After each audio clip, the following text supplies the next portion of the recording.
મધ્ય ગુજરાતની મોટામાં મોટી હોસ્પિટલ એસએસજી હોસ્પિટલ હંમેશા વિવાદોથી ઘેરાયેલી જોવા મળે છે। વધુ એક વિવાદ ગંદકીને લઈને સામે આવ્યો છે। અહીં દર્દી અને દર્દીના સગા સંબંધીઓ જે બીમારીની સારવાર કરાવવા માટે આવતા હોય તેઓ જ બીમાર પડી જઈ શકે તેવી પરિસ્થિતિ છે। અહીંયા છેલ્લા 1 મહિનાથી અહીં કચરાના ઢગલા છે, પરંતુ આ કચરાનો ઢગ દૂર કરવામાં નથી આવતો। અહીં સ્વચ્છતા કરવામાં નથી આવી રહી।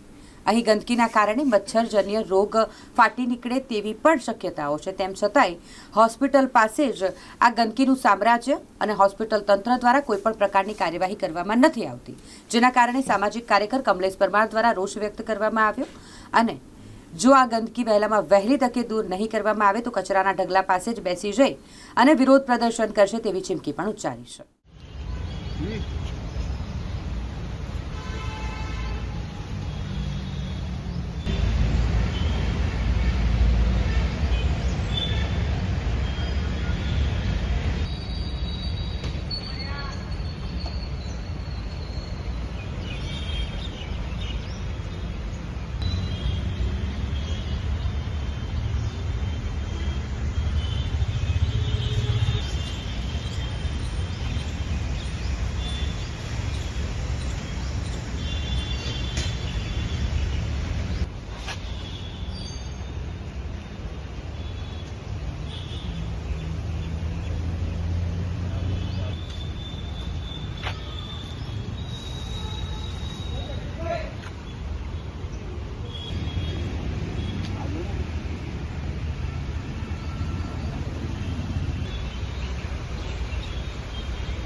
મધ્ય ગુજરાતની સૌથી મોટી હોસ્પિટલ છે। આ હોસ્પિટલની અંદર તમે જોશો કે અનેકવાર રજૂઆત કરી છે, મૌખિકમાં, લેખિતમાં, મીડિયાના માધ્યમથી રજૂઆત કરી છે, પરંતુ ક્યાંક ને ક્યાંક આરોગ્ય તંત્ર તમામ રીતે નિષ્ફળ સાબિત થયું છે। આજે ખાસ એનું ઉત્તમ ઉદાહરણ તમને બતાવીએ કે જે મારી પાછળ તમે જોઈ શકો છો કે પુષ્કળ પ્રમાણમાં ગંદકીને ઢગલા જોવા મળી રહ્યા છે। એટલે કહેવાનો મતલબ કે કરોડો રૂપિયાનો કોન્ટ્રાક્ટ આપવામાં આવે છે સફાઈ બાબતે, પરંતુ ક્યાંક ને ક્યાંક લાગી રહ્યું છે કે વડોદરા મહાનગરપાલિકા સાથે સાથે વડોદરા શહેરની એસએસજી હોસ્પિટલ તમામ રીતે નિષ્ફળ સાબિત થઈ હોય આમ સ્પષ્ટપણે જોવા મળી રહ્યું છે। કારણ કે એક બાજુ જે ગ્રામીણ વિસ્તાર સાથે સાથે અનેક રાજ્યોના લોકો જ્યારે પોતાનું આરોગ્ય સુધારવા માટે મધ્ય ગુજરાતની સૌથી મોટી હોસ્પિટલ હોય ત્યારે એ જગ્યા ઉપર આરોગ્ય સુધારવા માટે આવતા હોય છે, પરંતુ ક્યાંક ને ક્યાંક લાગી રહ્યું છે કે કેટલાક લોકોનું આરોગ્ય જોખમમાં મુકાવ્યો હોય તેવી પરિસ્થિતિનો સામનો વેઠી રહ્યા છે। અને હાલમાં તમે જોશો કે જે કચરાના ઢગલા છે એની પાછળ જ રાહદારીઓની અવર જવર થતી હોય છે, એના કારણે મચ્છરજન્ય ઉપદ્રવ થતો હોય છે, ગંદકીની દુર્ગંધ મારતી હોય છે। એટલે ક્યાંક ને ક્યાંક લાગી રહ્યું છે કે જે બાજુમાં પાછળ જ તમે જોશો કે ત્યાં આગળ કેટલીક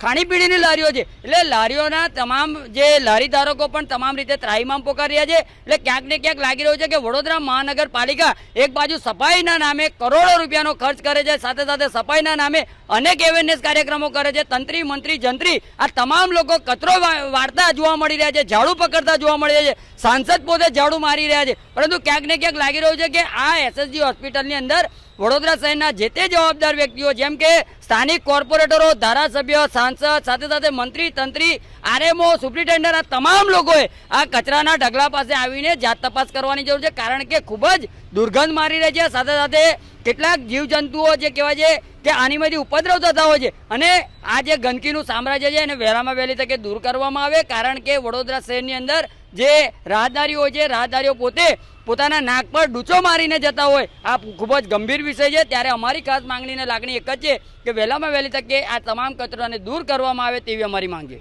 હા, ચોક્કસથી તમે જોઈ શકો છો કે જે કચરાના ઢગલા છે ત્યાં ગાડી તમે જોશો કે લોકોની અવર જવર થતી હોય છે, કચરાની ગાડીઓ પણ આવતી હોય છે, અને અહીં પણ જે કર્મચારીઓ છે આ કર્મચારીઓ માસ્ક વિના નજરે પડી રહ્યા છે। એટલે કહેવાનો મતલબ કે જે પોતે આરોગ્ય સાથે ચેડા થઈ રહ્યા હોય તેમ સ્પષ્ટપણે લાગી રહ્યું છે। એટલે અમારી ખાસ માંગણી એક જ છે કે જે તે કોન્ટ્રાક્ટરે આ કોન્ટ્રાક્ટ લીધો છે તેને પણ પોતાની એક જવાબદારીમાં આવે છે, કારણ કે કર્મચારીઓની સેફટી, સલામતી, સુરક્ષા વ્યવસ્થા ગોઠવવાની જવાબદારી પણ કોન્ટ્રાક્ટરની છે। એટલે અમારી ખાસ માંગણી છે કે એસએસજી હોસ્પિટલના સુપ્રિન્ટેન્ડન્ટ સાહેબ, આરએમઓ સાહેબ જે પણ બેદરકારી દાખવતા કોન્ટ્રાક્ટરો હોય, એસઆઈ હોય, સાથે સાથે જે તે લાગતા વળગતા કર્મચારી હોય તેઓની સામે કાયદાકીય કાર્યવાહી કરવામાં આવે અને તમામ રીતની સૂચનાઓ આપવામાં આવે તેવી અમારી ખાસ માંગણી છે।